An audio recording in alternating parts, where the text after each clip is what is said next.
Hello, my name is Paul and today I will show you how to use the highlighter during the PowerPoint presentation. So when we start the slideshow by F5 and we show some content, we want to highlight something from time to time. So then we select from the toolbar on the lower left corner the pen tool and we select highlighter here. Then we can mark and highlight the text we have here or some other stuff we want to make more visible. If you want to delete something, just go back to the same toolbar and select the eraser, so you can select what you need.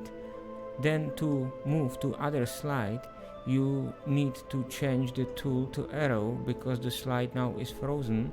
So we click the arrow and then we can move to the second slide. If we go back, we see that the highlighted areas are still here and visible.